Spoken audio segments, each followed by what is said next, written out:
बता। गुरु जी प्रणाम।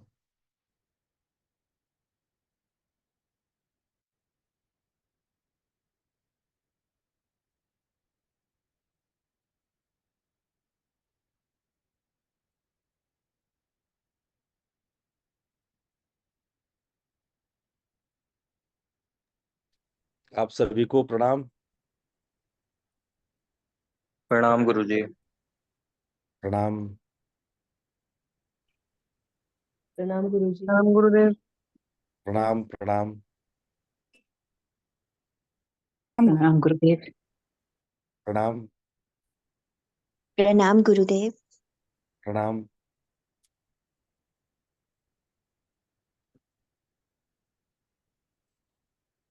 सत्र को आरंभ करने से पहले सभी लोग स्थिर बैठ जाइए। Please sit in comfortable posture. Make your spine straight, head and spine in a straight line.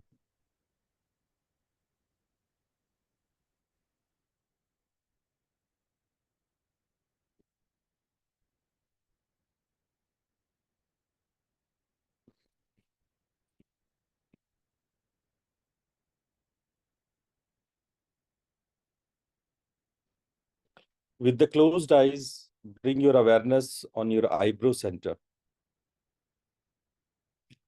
बंद आंखों से भ्रूमध्य पर ध्यान को केंद्रित कीजिए।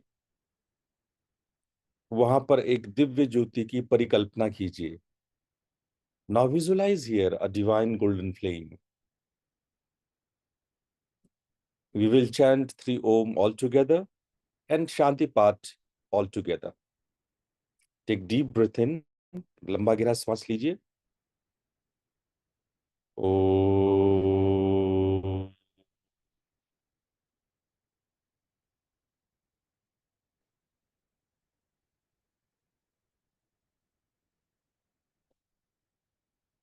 ओ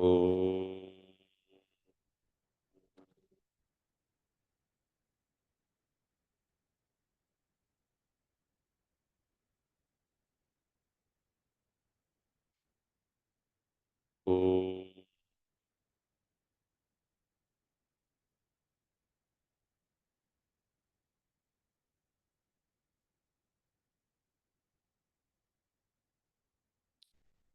ओम सतो मा सद्गमय तमसो मा ज्योतिर्गमय मृत्युर्मामृतं गमय। ओम शांति शांति शांति। दोनों हथेलियों को आपस में रगड़ते हुए अपनी आंखों पर रखें और धीरे से अपनी आंखें खोल लें। आप सभी लोगों का बहुत बहुत स्वागत है। और आज के संडेज विथ योगीराज में हमारे साथ आप लोग कुछ अभ्यास करेंगे और कुछ आपके प्रश्नों के जवाब होंगे जो आपने पूछा है। तो सबसे सर्वप्रथम मैं कुछ प्रश्नों को लूंगा जो आ, आपने पूछा है। उसके बाद कुछ अभ्यास करेंगे। जैसे आज का जो पहला आप कह सकते हैं कि प्रश्न,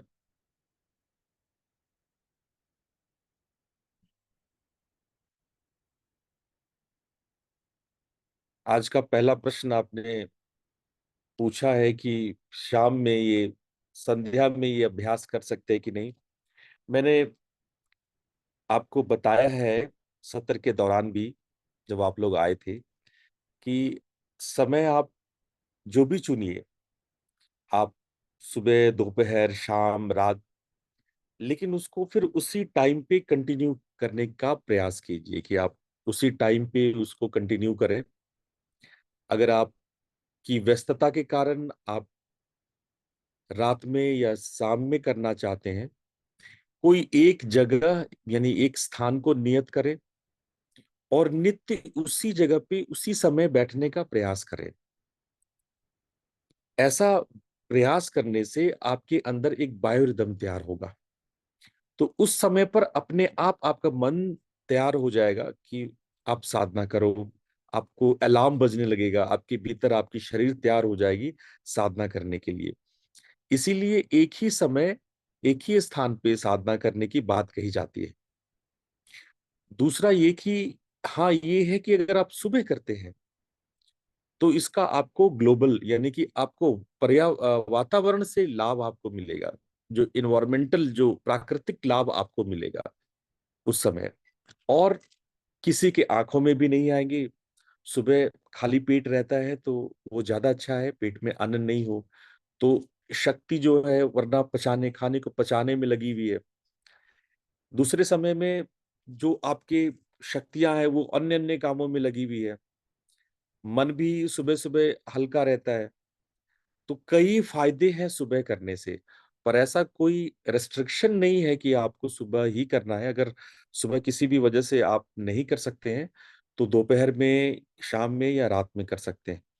पर जो भी समय ढूंढे, ऐसा ढूंढे कि उसी समय पे रोज बैठ सके आप, पहली बात है।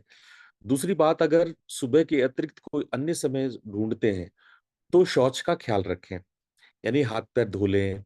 यदि पेट आपका साफ हो या बहुत भरा हो तो वो अच्छा नहीं है, पर पेट साफ है तो ज्यादा अच्छा है। खाने के 2-3 घंटे बाद यदि कर रहे हैं तो अच्छा है।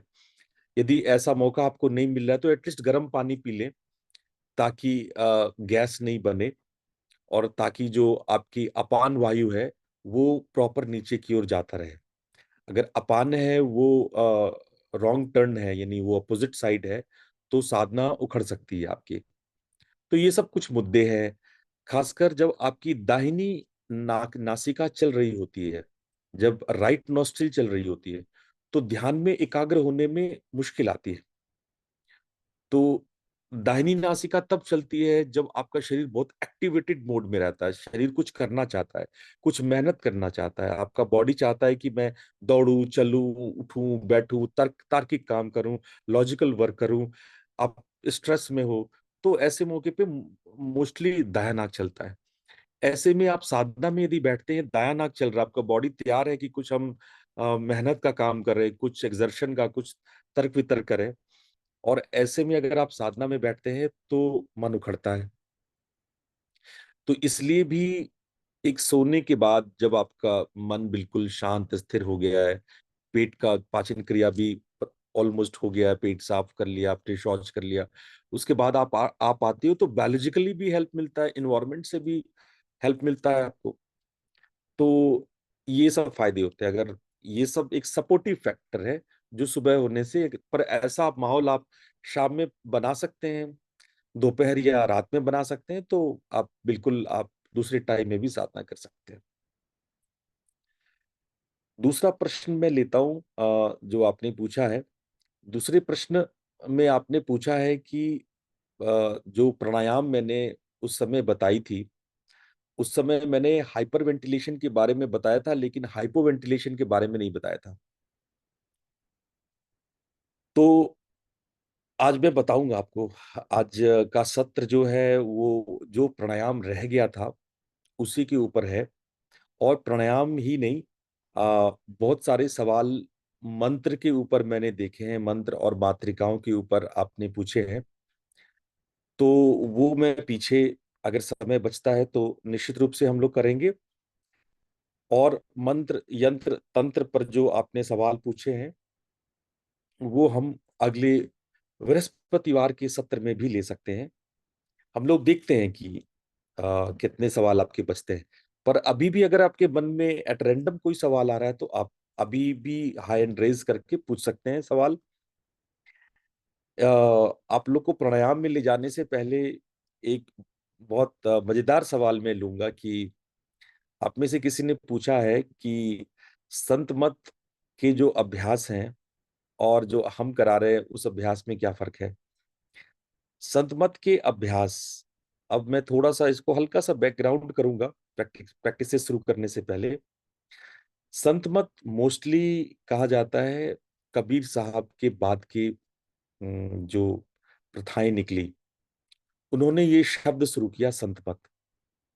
और कबीर साहब के बाद संतों की बाढ़ सी थी, और अनेकानेक संतों ने अपनी भाषा में, लोकल भाषा में दोहे, कविताएं, और जो उनकी जो शैली थी, चाहे कबीर साहब के बाद रविदास हो, चाहे रामदास हो, चाहे मलुकदास हो, दादू दयाल हो, इन लोगों ने अ, अपने लोकल लैंग्वेजेस में साधना की बातें लिखी। ये पहली बार था जब लोग संस्कृत के अलावे आध्यात्मिकता को लोकल भाषा दिया गया। नॉर्मली उससे पहले लिटरेचर, संस्कृत के लिटरेचर मिलते हैं जिसमें जिसमें लोगों ने अपने थॉट्स, अपने आध्यात्मिक विचार रखे हैं।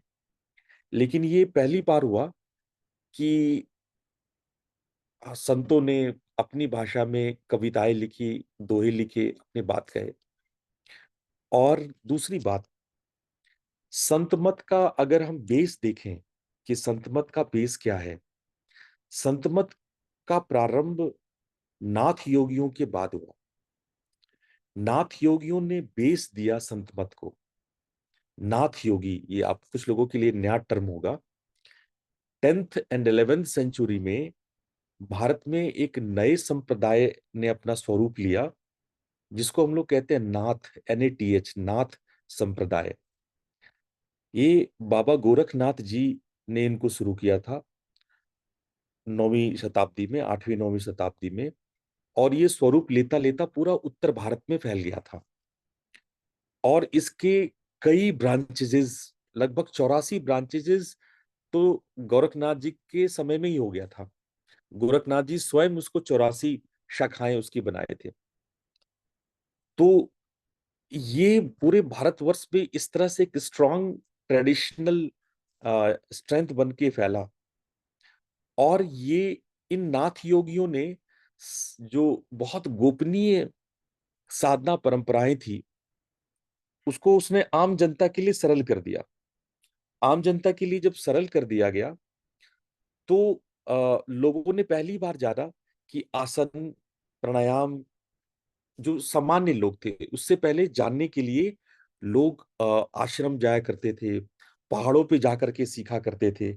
पहली बार ऐसा हुआ कि हम सामने जाकर के, कोई गुरु आया और सीधे सीधे, उस समय समाज ने एक टर्म यूज किया, ये क्या गोरख धंधा है, ये गोरख धंधा वर्ड है ना, आप लोग यूज करते हो ना, हिंदी भाषी लोग, ये गोरख धंधा, ये गोरखनाथ जी से ये टर्म आया कि ये क्या गोरख धंधा है। यानी कुछ अजीबो गरीब सा आपको शीर्षासन करा रहे हैं, आपके नाक घुटने में लगवा रहे हैं। ये आम पब्लिक के लिए ये गोरख धंधा था। ये क्या, गोरख ने क्या धंधा फैला रखी है, ये क्या है। भगवान कभी नाक को घुटने में लगाने से भगवान मिलते हैं? पश्चिमोत्तानासन करने से कोई भगवान मिलेंगे? तो इन्होंने जो सिस्टम हठ योग का सामने लाया, वो लोगों के लिए बड़ा आश्चर्यजनक था। लेकिन बहुतों को पीछे समझ में आया कि ये सरल है, ये उन सभी प्रैक्टिसेस की तुलना में ज्यादा सरल है। और सबसे बड़ी बात, उस समय जो मुगल आक्रांता भारतवर्ष में फैल रहे थे, जिसकी वजह से हिंदू मंदिर नहीं जा पा रहे थे, वैदिक यज्ञों का ह्रास हो रहा था, यज्ञ को नष्ट कर दिया जा रहा था, यज्ञ कहीं होने नहीं दिया जा रहा था। जो वैदिक यज्ञीय परंपरा थी, उसका ह्रास, उसका क्षय हो रहा था। तो ऐसे में कोई ऐसा यज्ञ जो प्राण और अपान को मिलाने से होता है, देखो गीता में भी इस यज्ञ के बारे में वर्णन है। 4थे अध्याय में भगवान श्री कृष्ण कहते हैं, 10 प्रकार के यज्ञ की वर्णन किए। उसमें उन्होंने कहा प्राण को अपान से मिलाना भी एक यज्ञ है, प्राण में अपान की आहुति देना। और इसी यज्ञ की बात बाबा गोरखनाथ ने नाथ योगियों को सिखाना शुरू किया। और प्राणायाम का प्रभाव 10वीं 11वीं शताब्दी में चारों ओर फैलना शुरू हुआ। और जब लोगों ने जाना कि हम लोग परमात्मा की प्राप्ति श्वास से कर सकते हैं, परमात्मा की प्राप्ति प्राणायाम घर में बैठ के प्राणायाम करके कर सकते हैं, उसके बाद मुद्राओं का प्रचार प्रसार और प्राणायाम के माध्यम से भरने लगा। इन हठ योगियों ने केवल प्राणायाम की ही बात नहीं करी, इन्होंने तंत्र का जो सबसे गूढ़तम, सबसे रहस्यमय, मिस्टीरियस पार्ट था, वो था नाद साधना। बाबा गोरखनाथ ने नाद साधना की भरपूर व्याख्या की, और उनके हर ग्रंथों में, नाथ संप्रदाय के हर हर ग्रंथों में, जितने भी इनके संप्रदाय के ग्रंथ हुए, चाहे हठ प्रदीपिका हो, गिरंड संहिता हो, जितने भी इनके ग्रंथ हुए, हठ रत्नावली हो, गोरक्ष संहिता हो, इन सब में नाद साधना का विशेष वर्णन मिलने लगा। सन्यासियों के लिए कुंडलिनी साधना और गृहस्थों के लिए नाद साधना, ये विकसित होने लगा, ये प्रथा विकसित होने लगी।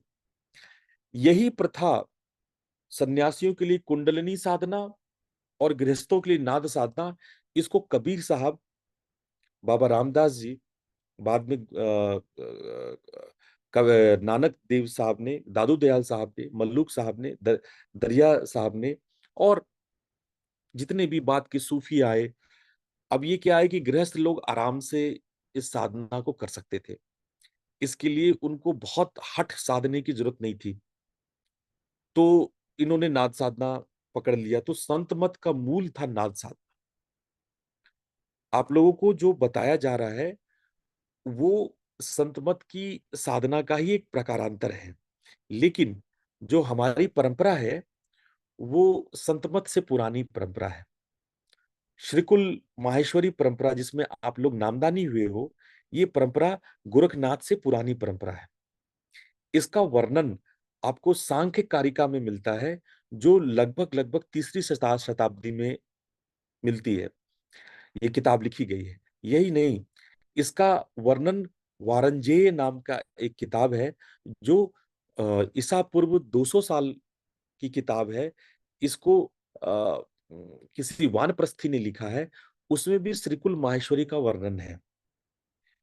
और 10वें उपसर्ग अथर्ववेद में श्रीकुल माहेश्वरी का 3 बार वर्णन है।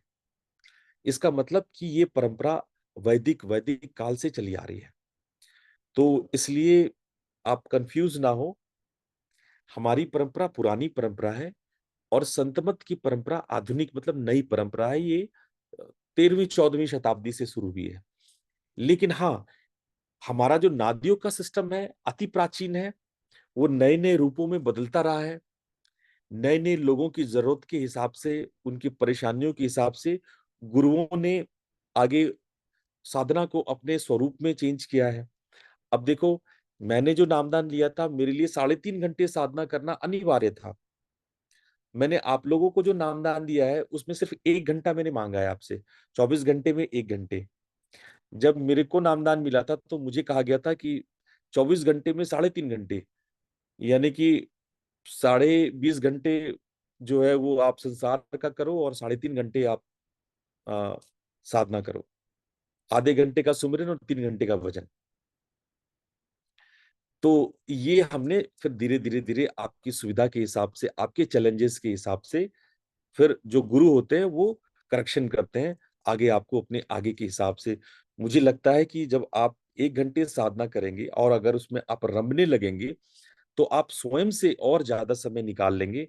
आप स्वयं में से धीरे धीरे, क्योंकि जो चीज हमें सूट करने लगती है, अच्छी लगने लगती है, हमारे लिए लाभकारी सिद्ध होने लगती है, तो हम स्वयं से समय बढ़ाने लगते हैं।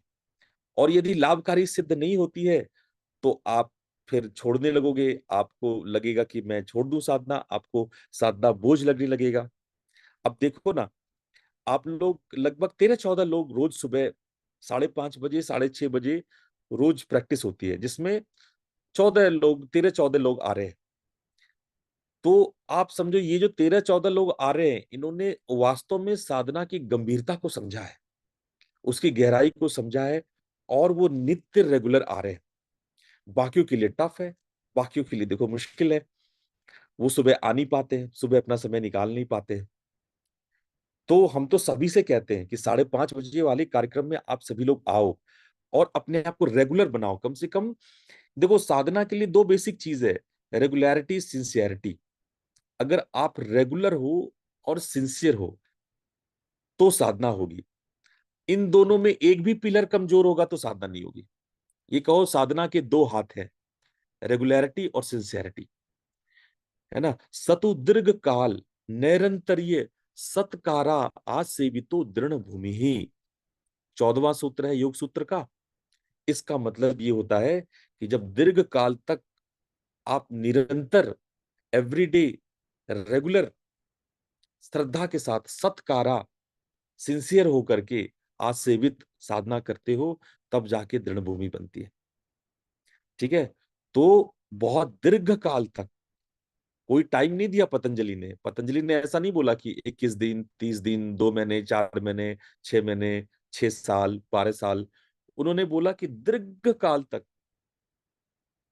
क्योंकि हम लोग अलग अलग संवेग वाले हैं। किसी में एंथुजियाज्म ज्यादा है, किसी में मोक्ष पाने, मुक्ति पाने की इच्छा ज्यादा है, किसी में कम है। तो उसके आधार पर उन्होंने कहा दीर्घ काल तक। तो जो लोग बहुत ज्यादा एंथुसियास्टिक है, जिसमें तीव्र संवेग है, तो वो जल्दी आसन्न हो जाते हैं। और जिनमें उतनी संवेग नहीं है, वो ढीले ढीले चलते हैं। ठीक है। तो हम अपने गुरु भाइयों में कहते हैं कि देखो, 3 तरह के शिष्य होते हैं। एक होते हैं दिव्य शिष्य। दिव्य शिष्य को ना इशारा ही काफी है, आप इशारा कर दो, वो काम पे लग जाते हैं। एक होता है वीर साधक। वीर साधक जो होते हैं ना, वो मेहनत करते हैं, गिरते हैं, फिर खड़े होते हैं, फिर मेहनत करते हैं, फिर गिरते हैं। वो पूरी लगन के साथ करते हैं, वो हिम्मत नहीं हारते हैं, वो वीर होते हैं, वो करते रहते हैं। और एक तीसरे नंबर पे आता है पशु साधक। दिव्य साधक, वीर साधक और पशु साधक। तो पशु साधक होता है, उसको पशुओं की तरह डंडा मार मार के चलाना पड़ता है। वो चलेगा नहीं, वो कभी इधर जाएगा, कभी उधर जाएगा। सिर्फ भेड़ होता है ना, भेड़ कभी इधर जाएगा, उधर जाएगा, उधर जाएगा। तो जो चरवाहा होता है, वो इधर डंडा लगाया, चलो चलो चलो, हर खुर खुर खुर हुर हुर हुर, इधर इधर से हुर हुर हुर, ये इधर जा रहा है, ये इधर जा रहा है, इधर जा रहा है। तो वो कहते हैं पशु साधक। तो 3 तरह के साधक होते हैं। तो आप लोग सोच लो, आप अपने मन में सोच लो कि आप लोग कौन से साधक हो। तो इस तरह से अगर हम रेगुलर होते हैं और सिंसियर होते हैं, तब हम साधना कर पाते हैं।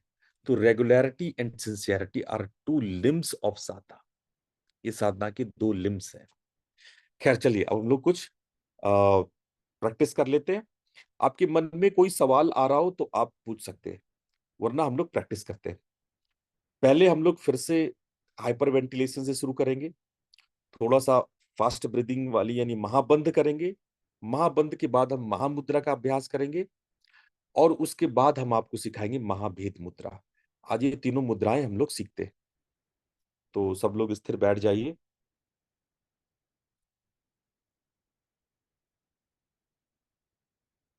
रीढ़ की हड्डी सीधी कर लीजिए। कंधे आप रिलैक्स कर लीजिए। एक बार कंधा उचका करके ढीला छोड़ दीजिए, तो कंधा ढीला हो गया। आपके कंधे ढीले होने चाहिए। Shoulders must relaxed.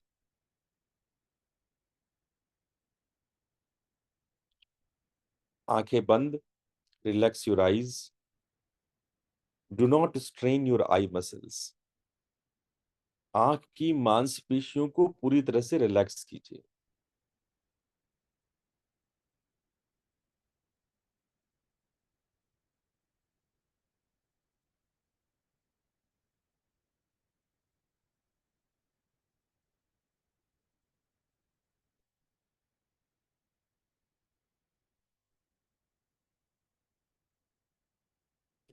अब श्वास पर ध्यान दीजिए। आपका श्वास,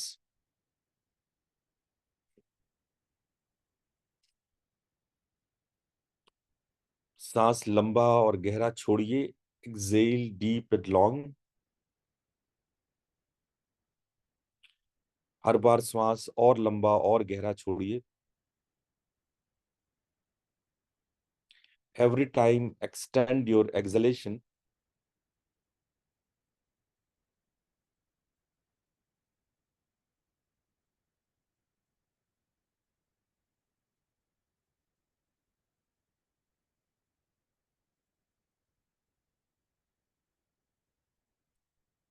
अब हम लोग कपालभाति करेंगे। Forceful acceleration.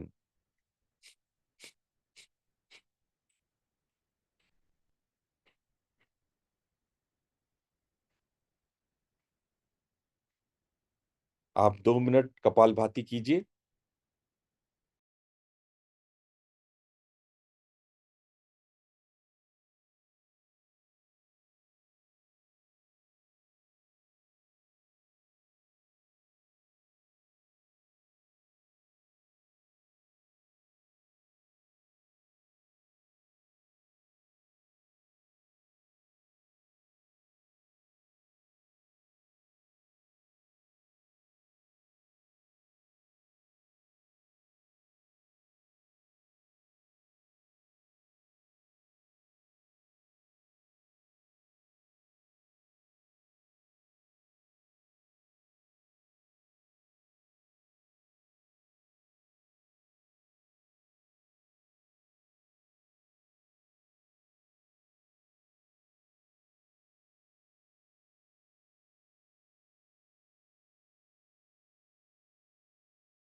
अब आपको महाबंद करना है, जैसा मैंने सिखाया था आपको।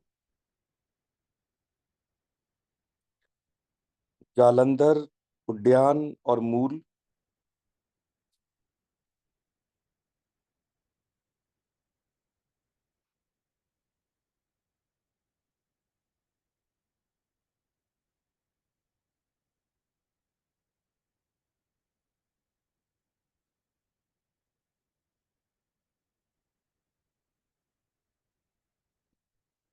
जब सांस लेने का मन हो तो सांस ले लीजिए और बंद आंखों से महसूस कीजिए रेतस, ओजस और तेजस, तीनों प्राण को महसूस कीजिए।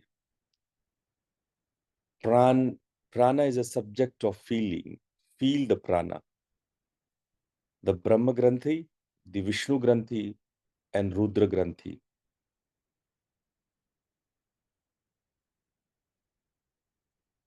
We repeat the practice one more time.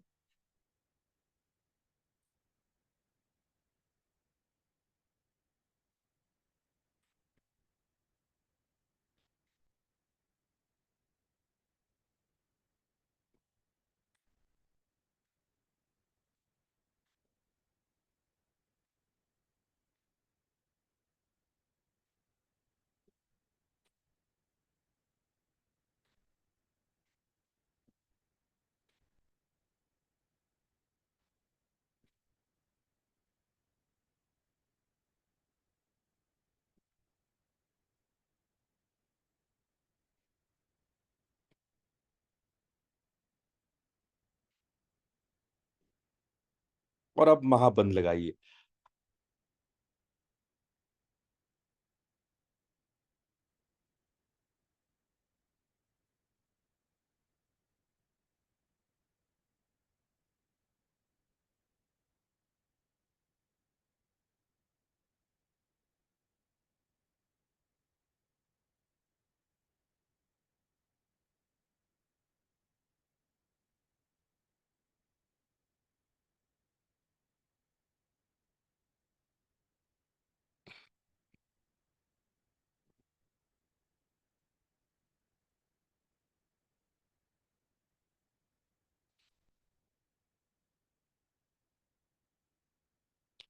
और फील कीजिए रेतस, तेजस और ओजस।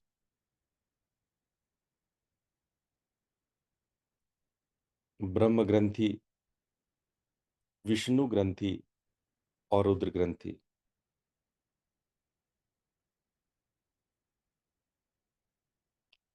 गर्मियों का दिन है, इसलिए मैं आपको भस्त्रिका में नहीं करा रहा हूं, पर जो स्वस्थ योगी जन हैं, युवा हैं, वो ये क्रिया भस्त्रिका के साथ कर सकते हैं। आप लोग को जो मैंने सिखाया था वो ये था, सबसे पहले डीप एंड लॉन्ग एक्सलेशन, रेचक की क्रिया, दीर्घ रेचक, लंबा और गहरा एक्सलेशन, नंबर 1। नंबर 2 मैंने सिखाया था आप लोगों को कपालभाति और अग्निसार क्रिया। और तीसरे में आपको हमने सिखाया कि जो लोग कर सकते हैं वो भस्त्रिका और महाबंध करें, वरना कपालभाति के साथ भी आप महाबंध कर सकते हैं। अब थर्ड प्रोसेस हम लोग स्लो ब्रीदिंग करेंगे। स्लो ब्रीदिंग की शुरुआत हम लोग उज्जाई से करते हैं, उज्जाई से सीखते हैं। तो क्या करना है आपको, मैंने आपको सिखाया था उज्जाई श्वसन। गले को हल्का सा, एपिग्लोटिस को कॉन्ट्रैक्ट करते हैं और एक समुद्र जैसा आवाज निकाल, जैसे ओशन लहरों की आवाज होती है ना, वैसी आवाज मैंने आप लोग सबको सिखाई थी। मैं फिर से आप लोग को याद दिलाता हूँ। पहले मुंह खोल करके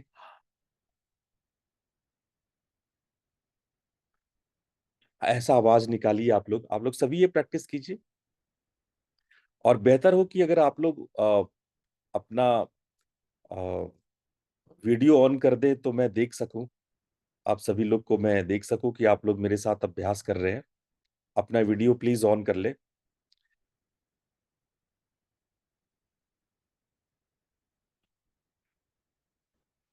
पहले ऐसा आवाज निकालिए, जैसे मुंह खोल करके गले से, गला उसमें थोड़ा सा सूखेगा, एक ड्राइनेस गले में आएगी। अगर ये आवाज आप कर पा रहे तो अब यही क्रिया मुंह बंद करके कीजिए। ये जो मुंह खोल करके आप साउंड कर रहे हैं, अब आप इसको मुंह बंद करके करें। ये केवल आपको ही सुनाई पड़ेगा।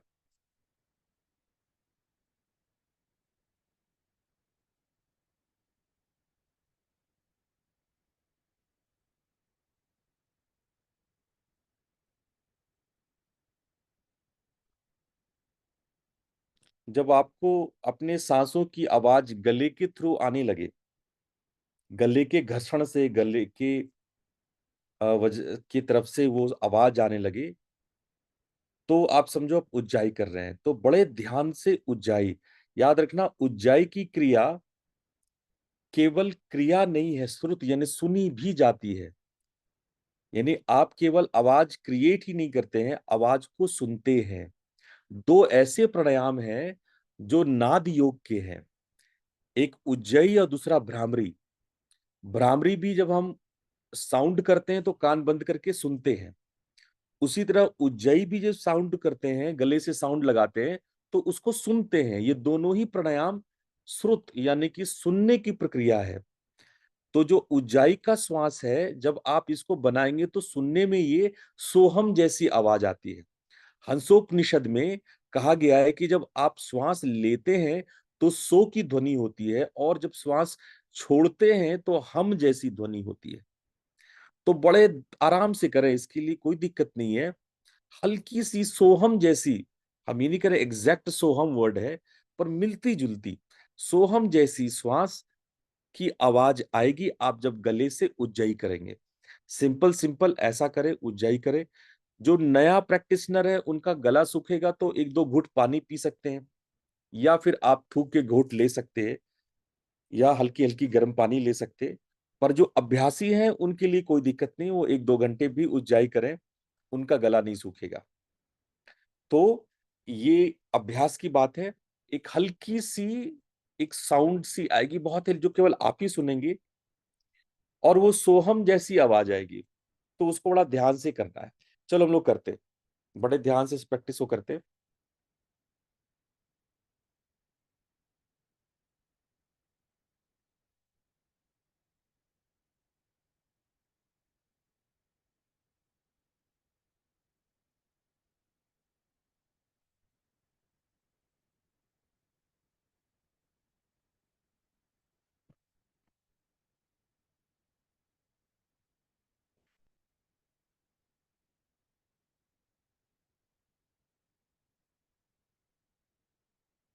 अगर ये क्रिया आपके समझ में आने लगी, तब हम लोग श्वास लेंगे तो सिर को हल्का सा टिल्ट करेंगे पीछे की तरफ, इसको बोलते हैं आकाशीय मुद्रा।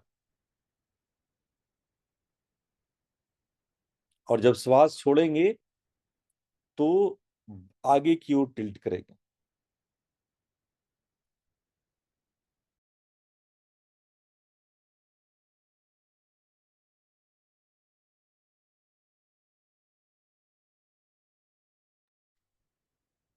सांस लेंगे तो सर को पीछे की तरफ करेंगे, आकाशीय मुद्रा।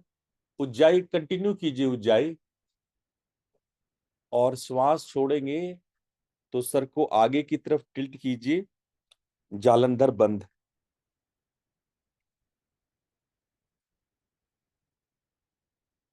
रुकना नहीं, कहीं भी कोई कुंभक नहीं करना है।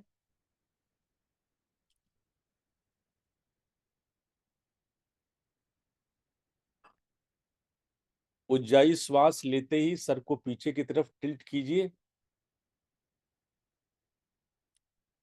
और उज्जाई सांस छोड़ते ही सर को आगे की तरफ टिल्ट कीजिए। बहुत सिंपल प्रैक्टिस है, सभी लोग कर सकते हैं। धीरे धीरे उज्जाई के साथ करें। उज्जाई का श्वास लें, घर्षण हो गले में और हल्का सा साउंड हो, सो की ध्वनि हो, सर पीछे जा रहा है, और हम की ध्वनि हो रही है, सर आगे आ रहा है। सो की ध्वनि में सर पीछे की तरफ और हम की ध्वनि में सर आगे की तरफ।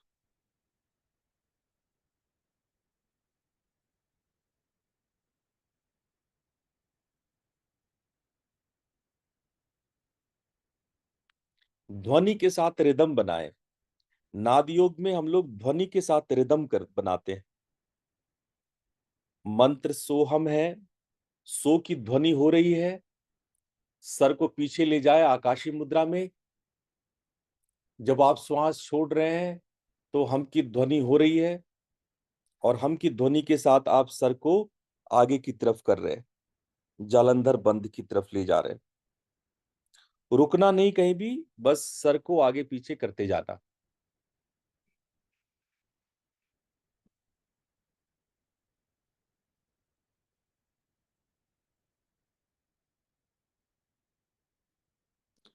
उज्जाई करते रहना। अगर गला सूखे तो हल्का सा एक घूंट पानी पी लेना।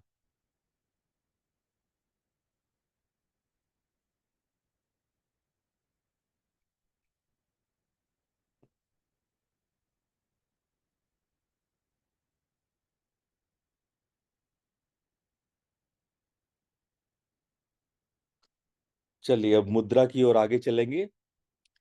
अब यहाँ पे हम लोग सीखेंगे सांस लेकर के रोकना।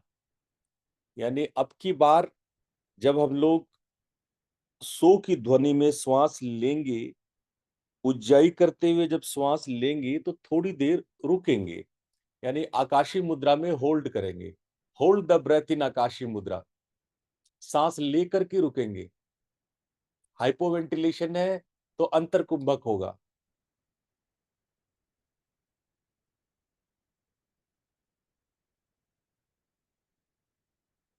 और सांस धीरे धीरे छोड़ेंगे। ध्यान रहे, हाइपोवेंटिलेशन में अंतर कुंभक होता है, आपको बाय कुंभक नहीं करना है। जालंधर बंद में सांस को नहीं रोकना है, श्वास को लेकर के सो के बाद ही रुकना है। सो की ध्वनि में श्वास होना है, उज्जाई में सो की ध्वनि होनी है, और आकाशीय मुद्रा में रुकना है। Hold the breath inside in antar kumbhak इन आकाशीय मुद्रा।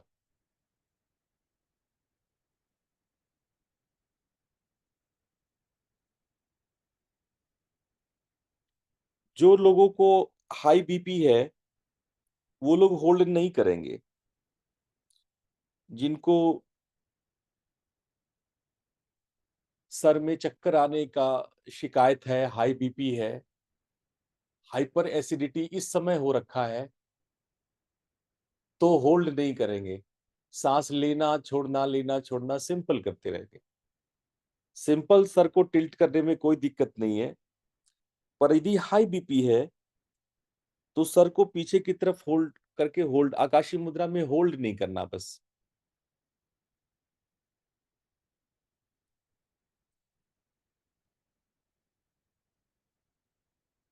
जिसको वर्टिगो की भी बीमारी है वो भी होल्ड नहीं करेंगे, माइग्रेन वाले कर सकते हैं, इससे माइग्रेन ठीक होगा, पर वर्टिगो वाले नहीं करेंगे।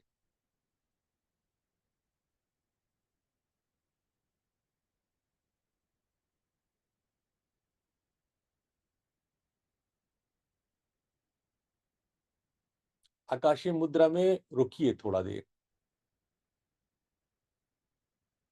बिंदु पर ध्यान दीजिए।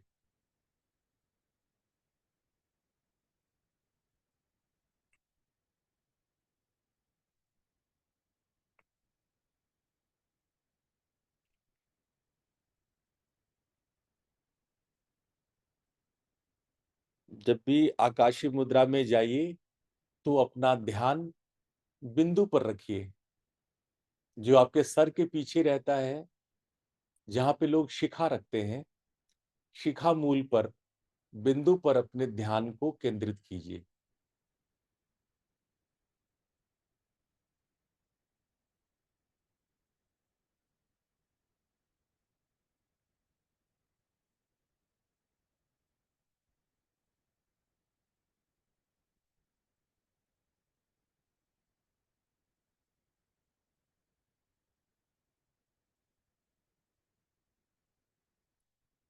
अब चलिए एक कदम और आगे बढ़ाते हैं। जब आप आकाशीय मुद्रा में हो, बिंदु पर ध्यान दे रहे हो, उस वक्त आप खेचरी मुद्रा यानी जीभ को, टंग को फोल्ड करके सॉफ्ट पैलेट पे लगाएं और मूल बंद का भी अभ्यास करें। और जब आप सांस छोड़ेंगे तो खेचरी और मूल बंद दोनों छोड़ेंगे। अब देखिए, आप दो अभ्यास को जोड़ दिया। एक तो टंग को पीछे की तरफ फोल्ड करके खेचरी मुद्रा लगा लिया, दूसरा मूल बंद लगा लिया। जो लोग अभ्यासी हैं वो उड्डयन बंद भी लगाइए, कोशिश कीजिए, लगेगा तो नहीं पर कोशिश कीजिए। मूल, उड्डयन, खेचरी, शांभवी, सारे मुद्रा लगाइए। मूल, उड्डयन, खेचरी, शांभवी, बिंदु पर ध्यान। और जब सांस छोड़ेंगे तो धीरे धीरे छोड़ दीजिए।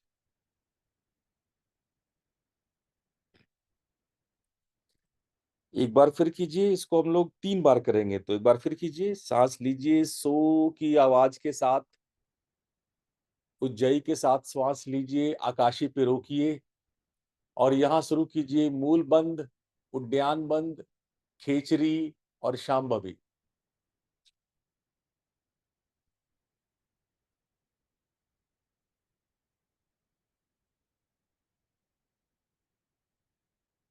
छोड़ दीजिए, शांभवी छोड़िए, खेचरी छोड़िए, उड्डयन छोड़िए, मूल छोड़िए और सांस छोड़िए। धीरे धीरे वापस सर नीचे ले जाइए, जालंधर बंद। हाई बीपी वाले नहीं करेंगे इस अभ्यास को।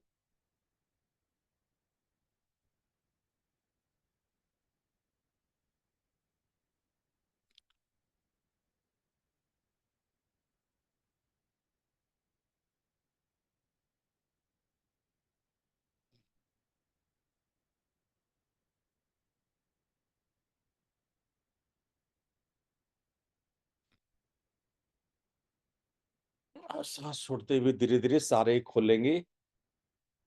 शांभवी ढीला कीजिए, आईज को, टंग को ढीला कीजिए, पेट को ढीला कीजिए और मूल को ढीला कीजिए। आखिरी बार कीजिए महामुद्रा, एक लास्ट प्रैक्टिस महामुद्रा की।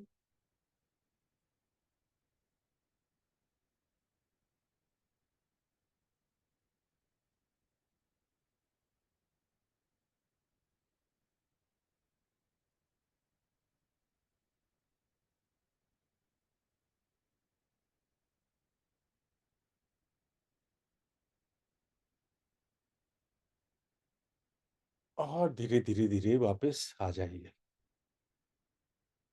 बंद आंखों से ओजस तेजस और रेतस, रुद्र ग्रंथि, विष्णु ग्रंथि और ब्रह्म ग्रंथि, तीनों पर ध्यान दीजिए।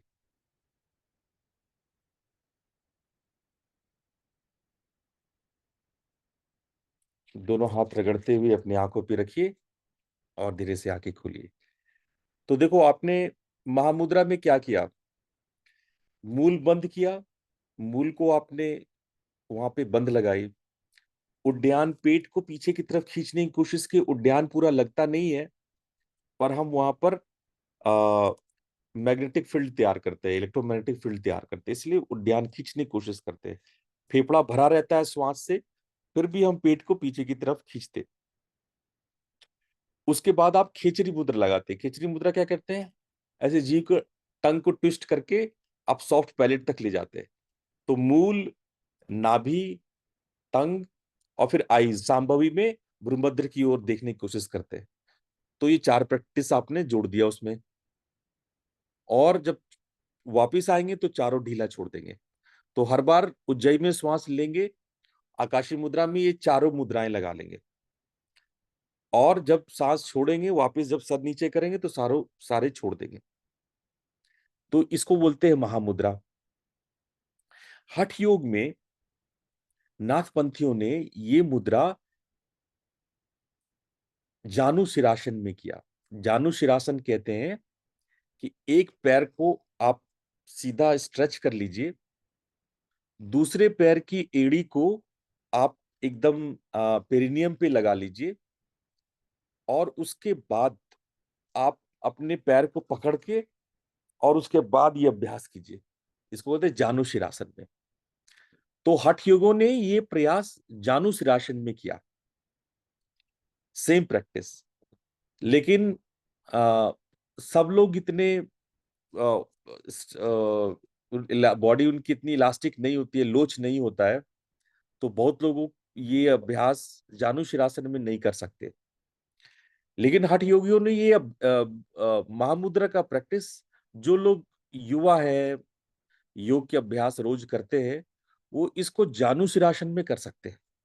बाकी लोग सिंपल, आप बैठ करके पद्मासन में या पलथी मार के बैठे हैं, जिसमें भी, सुखासन में, जिस भी आसन में आप बैठे हैं, वज्रासन में आप कर सकते हैं। इसी से मिलती जुलती एक अभ्यास है जिसको बोलते हैं प्राण मुद्रा। प्राण मुद्रा में हम लोग अपने हाथ, जो हथेली को ये ध्यान मुद्रा में यहां रखते हैं, और श्वास जब लेते हैं उज्जाई में, तो धीरे धीरे धीरे हाथ को ऐसे बॉडी में लगाना नहीं है, बॉडी से थोड़ा अलग रखना है, और ऊपर ले जाते, जब विशुद्धि तक, गले तक हाथ आ जाता है, तब सर को पीछे की तरफ टिल्ट करते हैं और हाथ को यूं फैलाते हैं,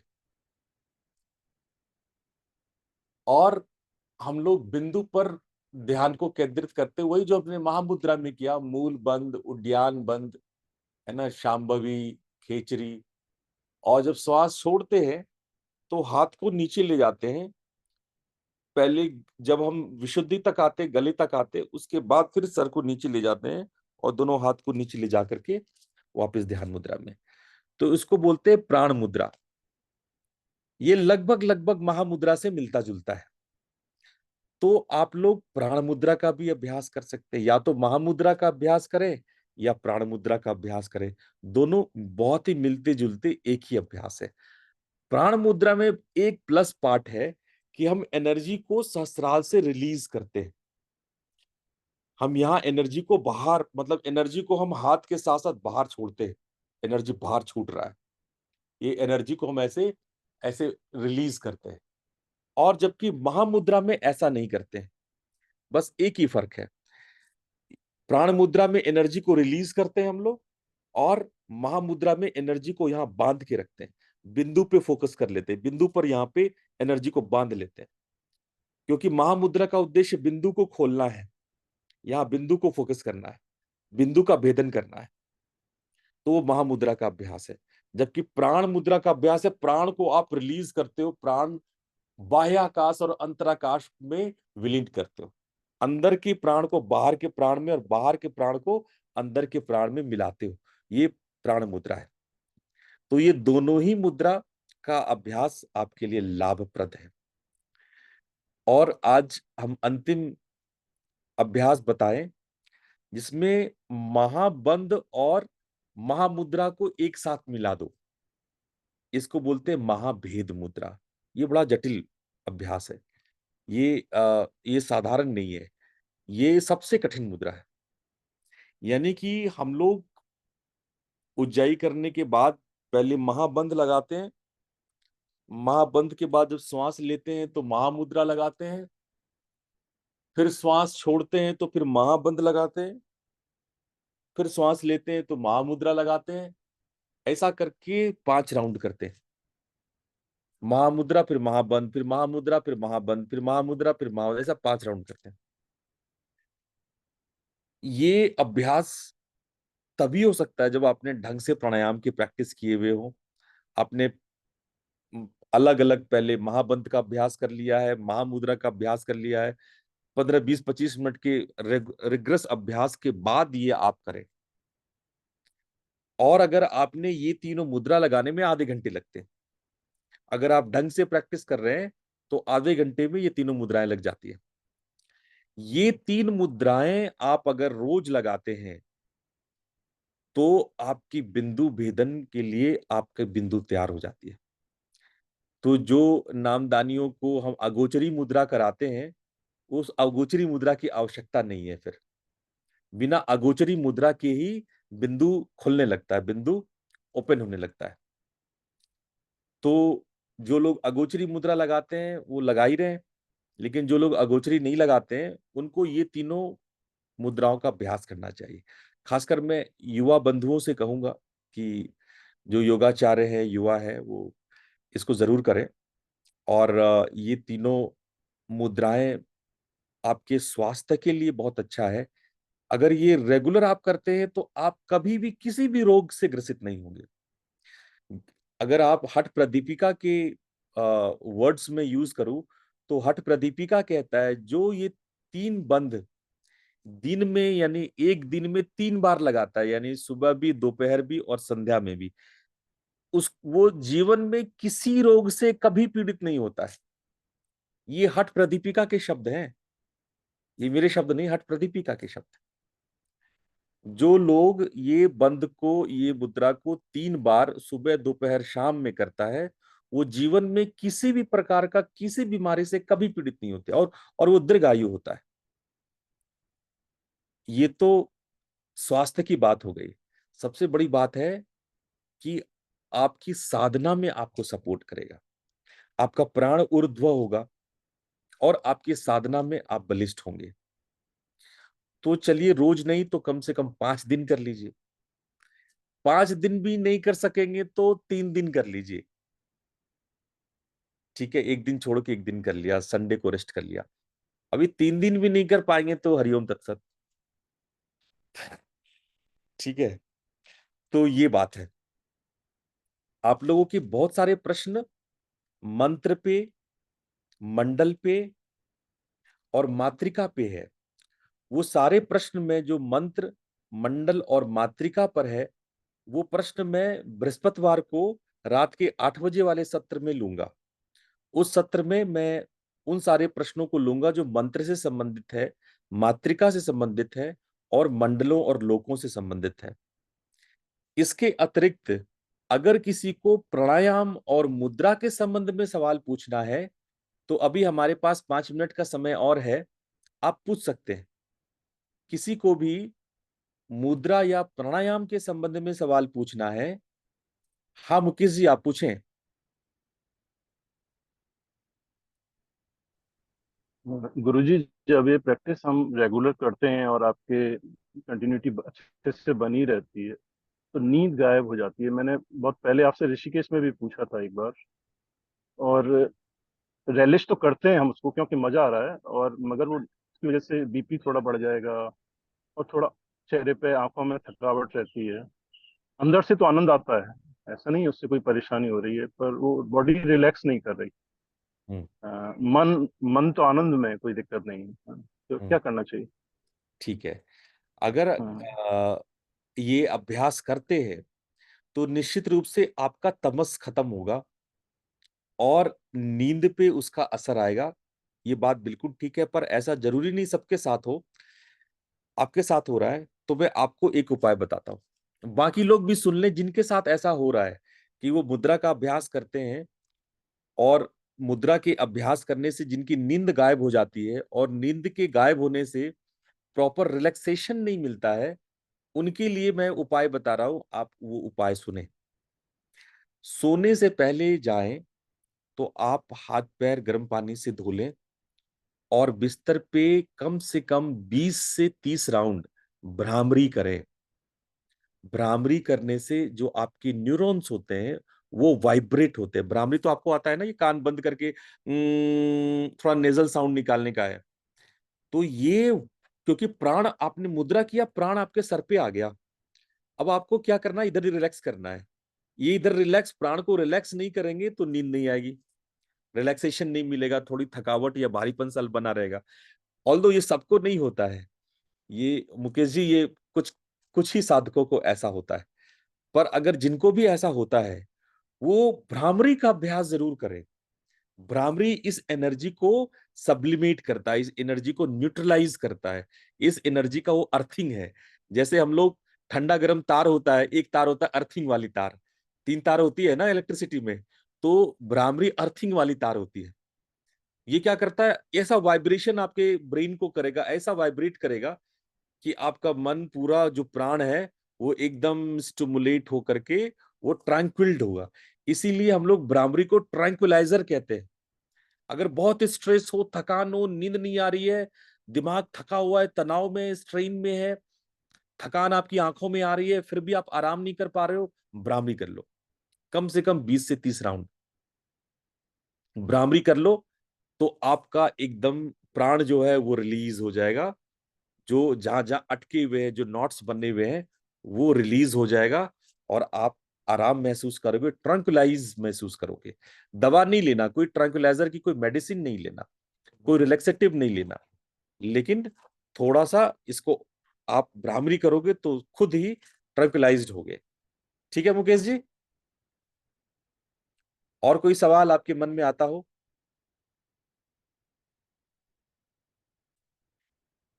कोई सवाल है, कोई पूछना चाहता है? Guruji, in Pran Mudra, you do not engage Kejri, right, Guruji? No, prana mudra No, do not no Kejri at all. make any khichdi. So, but it is up to your will. You can do khichdi also, although in scriptures it is not written to do the khichdi. But many times if you people do khichdi, it doesn't make any negative things. It's okay, positive. Khichdi, actually, when you do khichdi add lot of energy circuit with the lalna chakra. So lalna chakra involved with the khichdi. So khichdi will not harm you. It also add the lalna chakra in the practice. So I don't think it is bad if you are doing. Although in scriptures it is not written, but if you do, it is not bad. Then your lalna chakra will be added in this practice.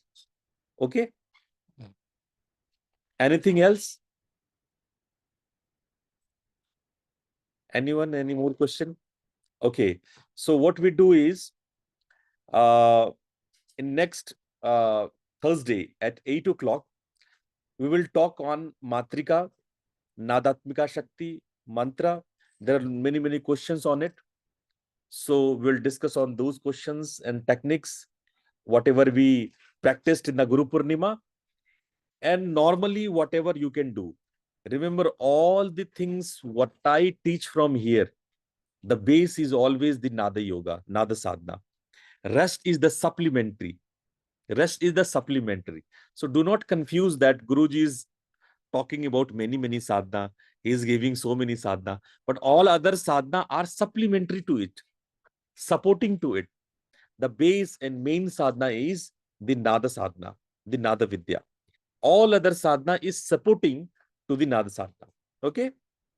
And yes, those who are Namdanis, I request you all, please join the morning session at 5:30 in a morning session. It make you regular and sincere. So सभी लोग 5:30 बजे वाला class जरूर join करो इससे आप regular होने की आपकी आदत आ जाएगी।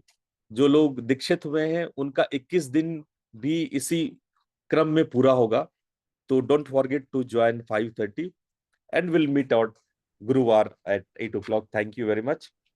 प्रणाम। प्रणाम गुरु। प्रणाम गुरुजी। प्रणाम गुरुदेव। प्रणाम गुरुजी, धन्यवाद। प्रणाम गुरुजी। प्रणाम गुरुजी। प्रणाम गुरुदेव। प्रणाम गुरुदेव। प्रणाम गुरुदेव। प्रणाम। प्रणाम गुरुजी।